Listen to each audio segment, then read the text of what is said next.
बाघ आक्रमण में 4 वर्षर झील गुरुतर आहत होती। एमिति एक लोमहर्षणकारी घटना घटी मालकानगिरी जिलार माथिली ब्लॉक अंतर्गत टेमुरुपाली ग्राम पंचायतर चिंगुड़ीकुंड ग्राम। सूचना अनुसार लाचु बेटी 4 वर्षर झील संजिला बेटी घरे एकुटिया खेलुवा समय एक बाघ ताकू घरू टेकी नहीं जाउथुला। सही समय झीर मां मुके बेटी तांको झील को बाघ आक्रमण करिथिबार देखि बाघ मुहरु झील को रक्षा करथिले। एही बाघ आक्रमण सकाळ 7 घटिका समय घटिथिबा हेतु ग्रामवासी एकत्रित होई बाघ आक्रमण रे क्षत विक्षत संजिला को निकटस्थ माथिली स्वास्थ्य केन्द्र को नेइथिले। ठीक समय चिकित्सा जोगाई दिया जिबा हेतु संजिलांको स्वास्थ्य अवस्था स्थिर थिबा जणा पड़िछि। एही घटना परे समग्र अंचल रे कोकुआ भय सृष्टि होईछि। जंगल परिवेष्टित अंचलर लोक माने वर्तमान भय और आतंक भितरे जीवन बिताउछन्ति। अंचलवासी दाबी करिसन्ति जे शीघ्र सरकार पक्षरु समग्र अंचल रे सुरक्षा व्यवस्था जोगाई देबाकू।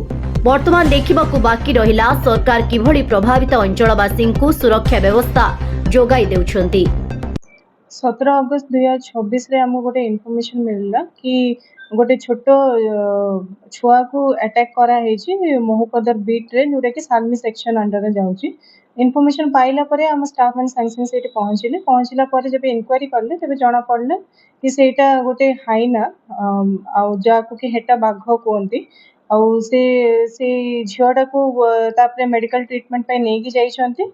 और बाकी आम स्टाफ माने कंटिन्यूस से जगह रे अछंती पाखापाखी विलेज रे अछंती वाइल्ड लाइफ मूवमेंट को चेक करिया पे और कंटिन्यूस मॉनिटरिंग करा जाउची। अवेयरनेस मीटिंग्स भी करा जाउची। माइकिंग थ्रू रू तांको मान को सचेतन करा जाउची कि जेबे भी किछि वाइल्ड लाइफ को देखिबे संगे संगे फॉरेस्ट डिपार्टमेंट को इन्फॉर्म करिवे ताकि हमर जो ह्यूमन वाइल्ड लाइफ कॉन्फ्लिक्ट होची सेटा कमी पारिबो और लोक माने भी सचेतन हे कि जेमती वाइल्ड लाइफ को आघात करिवेनी सेटा मोर अपील रहइबो।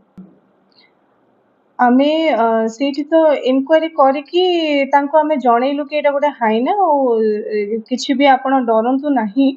आउ स्टाफ माने कंटिन्यूअसली मॉनिटरिंग करूछंती आउ पाखापाखी किछि भी वाइल्ड लाइफ देखा गले संगे संगे हमको जणैले एमती केबे भी असुविधा हबनी आउ सेटा ही मोर अपील रहइबो।